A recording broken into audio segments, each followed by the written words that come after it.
Good evening, everyone. My name is Denise Francis, student at Indiana State University, nursing program, LPN to BSN track online. Today, I will be presenting to you teenage pregnancy and education, or high school dropout rates. The purpose of this presentation is to combat teenage pregnancy and lower high school dropout rates. Our objectives today would be 1. To identify how to combat teenage pregnancy and high school dropout rates, identify how teenage pregnancy affects high school dropout rates, identify what influences teenage pregnancy and how, identify the difference in outcome of teenage pregnancy and non-teenage pregnancy, and identify a clear and concise conclusion about teenage pregnancy and education.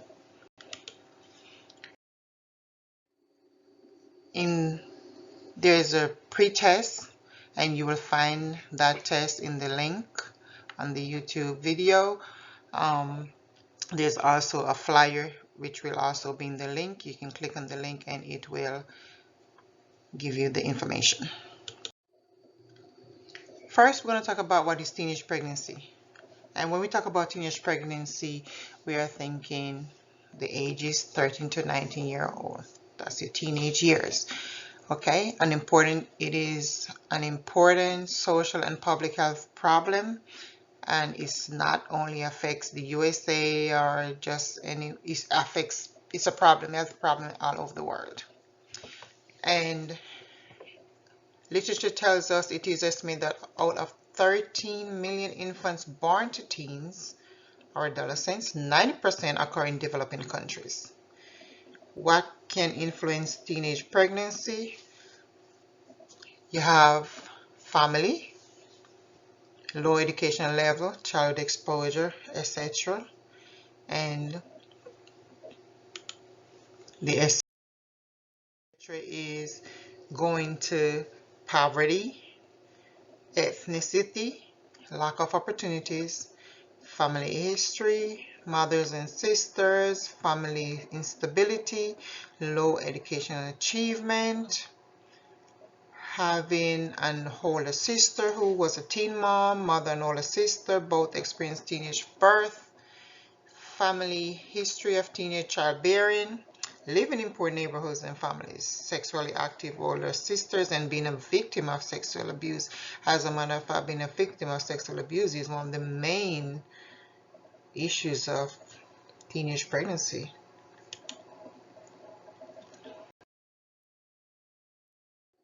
Teenage pregnancy and high school dropouts.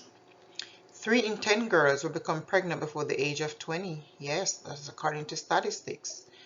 30% of girls who have dropped out of high school have said the pregnancy was the main cause. That's the reason why they drop out, because they get pregnant. 38% and 36% African Americans and Latinos drop out because of teen pregnancy. Yes, the statistics tells us that. 26% of students said they drop out when they become a parent. So definitely a lot of students, when they drop out of high school, they don't, when they become pregnant, they think they should stop going to school. But we need to develop programs where we don't have, them feeling that way.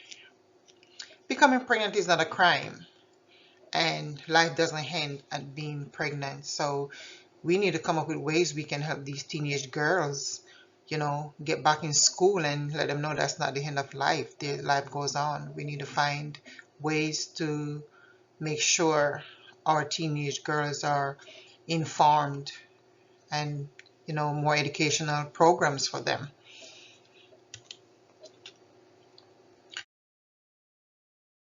So, how to combat teenage pregnancy and high school dropout rates. Like I said, we need community programs to improve social development. Yes, we can.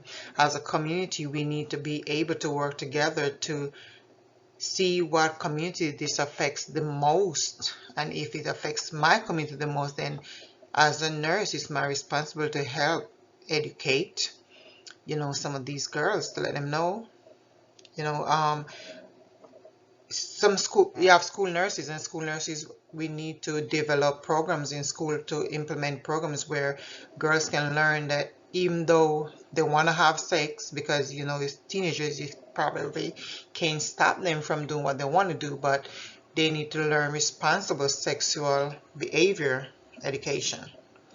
Okay, we're going to also improve and contraceptive counseling and delivery.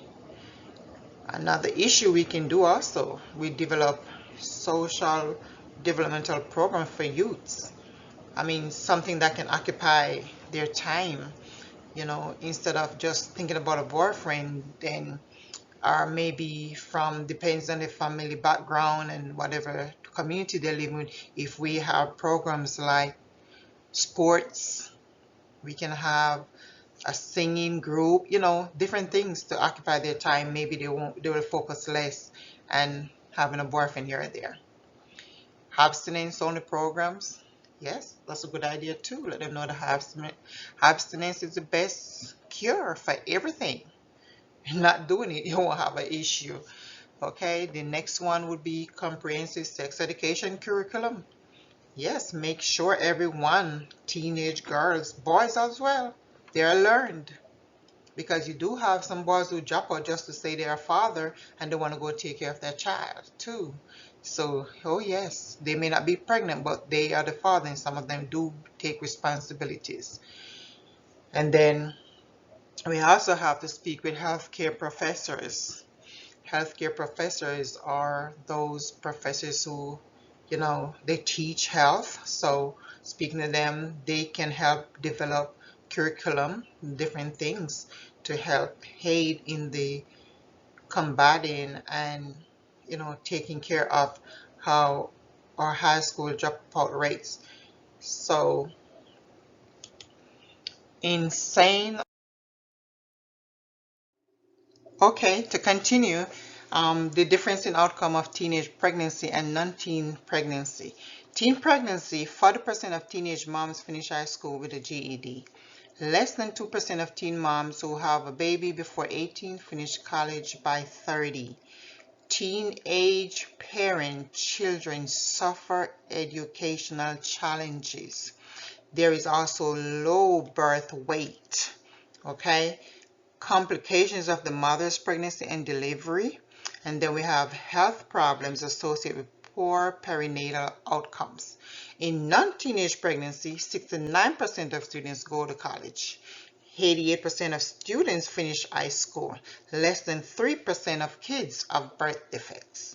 Okay, we want to be aware of that. Is our conclusion for today, and as I've informed you, there's a post test. The description is in the link is in the description. You can go do a post test and be informed. Thank you for listening. Denise, that's my reference page. Thank you.